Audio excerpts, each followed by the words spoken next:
Yeah. All right, Elsa, you're a former Undersecretary of Agriculture for Food Safety. What do you make of what we've heard from Barbara and Bill?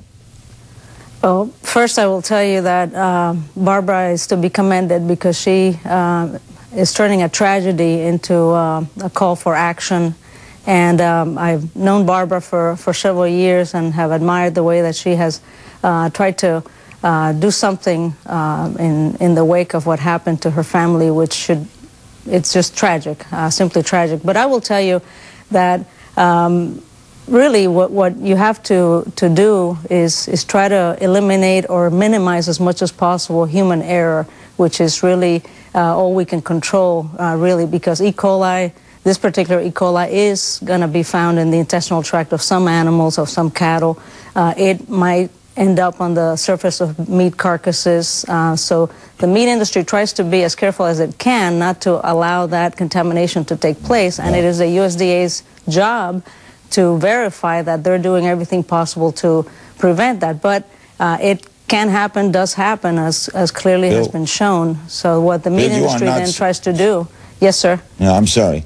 Elsie, Bill, are you saying, you're not saying they're deliberately doing this? No, you're allowing for human error? No. But the fact of the matter is that during the Clinton administration and frankly, during the time that Dr. Marano was in office,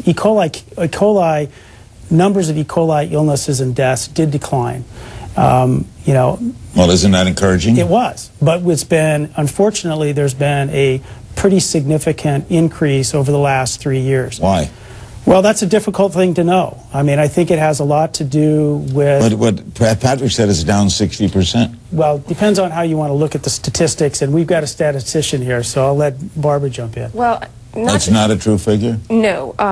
In my opinion, it's misleading, and I'm not going to go into all the statistics behind the problems with that data, but basically it's a misuse of data.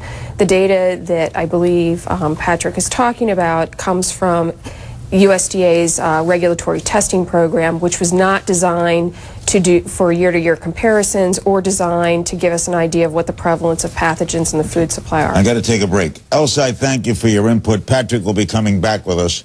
We reached out to the United States Department of Agriculture in connection with the issue of food safety, and Secretary Tom Vilsack provided a lengthy statement saying, in part, news stories about Stephanie Smith and others like her who have suffered severely as a result of foodborne illness represent a situation that USDA finds unacceptable.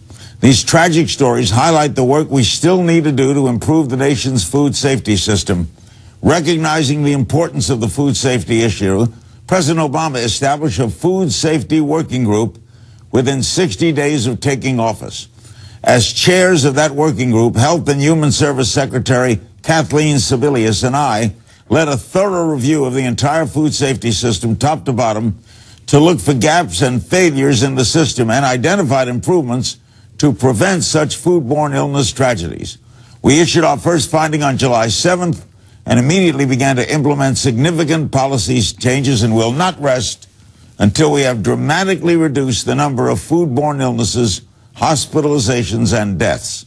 The full statement from USDA Secretary Tom Vilsack is posted on our blog, cnn.com/Larry King. We'll be right back. We're back. With us now is Colin Campbell. Dr. Campbell is Professor Emeritus of Nutritional Biochemistry at Cornell University, longtime researcher on the effects of nutrition on long-term health, and co-author of the China Study.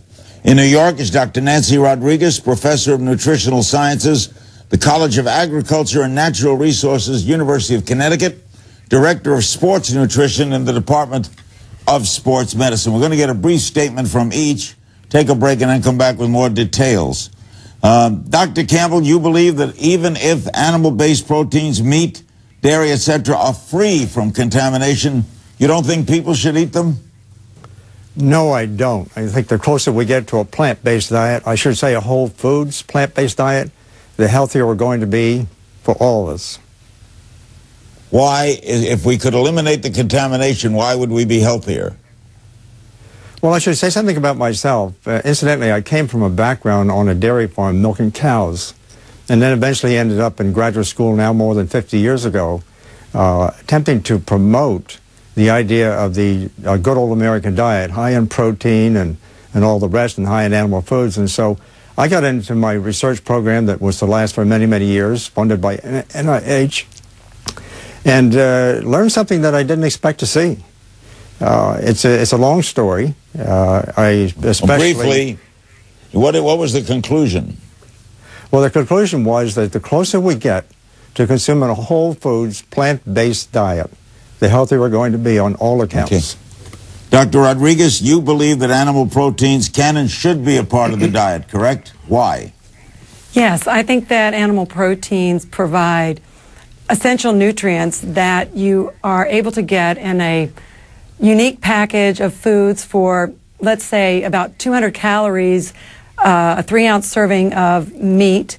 You are able to get good quality protein, essential nutrients that are packaged along with vitamins and minerals that are needed for growth and development throughout the life cycle. And I think that when you make a choice to eliminate those animal products from your diet, it becomes a challenge, particularly for certain vulnerable populations such as infants and children, to get those nutrients in.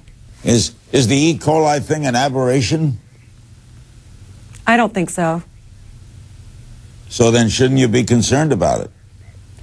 I think that, again, after hearing the earlier guests on the show, that's outside of my area of expertise. As a nutritionist, you want people to be smart in the way that they purchase and handle their foods and prepare them. And if they are to follow those directions and pay attention to some of the educational information that the earlier guests were talking about providing, the food system should be safe, and the inclusion of animal proteins and those essential nutrients that they provide should be consumed without a problem. All right, Dr. Campbell, Dr. Rodriguez says it's okay. How do you respond? No, I disagree. A plant-based diet, whole foods plant-based diet, really has all the nutrients we actually need at optimal levels of intake. And what we learned early in my career was that instead of protein, especially animal protein, being a good nutrient, so to speak, and creating good health, what we learned is that we could actually turn on cancer development by simply increasing the level of animal protein intake above the amount of protein that we really needed. We could turn it off by simply taking it away. And that started a whole series of studies looking at all kinds of questions related to this idea that cancer could be turned on with the consumption of animal protein.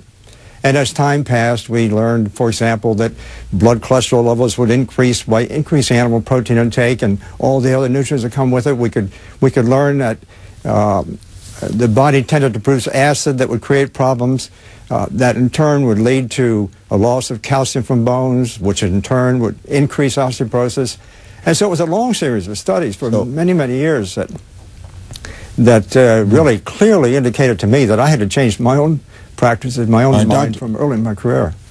Dr. Rodriguez, what's a consumer to do? Here are two experts, both of you experts in nutritional biochemistry and the like, and this is night and day. What do we do, Nancy?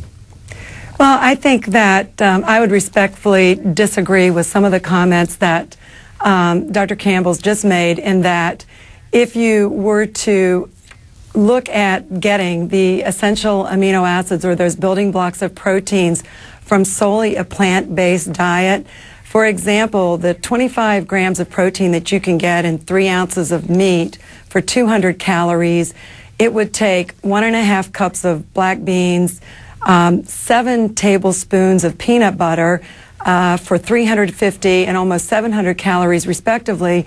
And the quality of that protein would still not be the equivalent of what you're going to find in animal proteins like beef and eggs and dairy. In the context of research in people, some of the work that we've done has clearly shown that you can increase the animal protein intakes in the diets of young adults and athletes without any detriment to their cholesterol level. Are you saying vegetarians are not as healthy as others who are not? No, that's not what I'm saying. I'm saying that you can make a conscious choice to pursue a vegetarian lifestyle. If you do that, you need to recognize that by eliminating animal products from your diet, you're going to have to be diligent in getting it. It may improve. I got it, Nancy.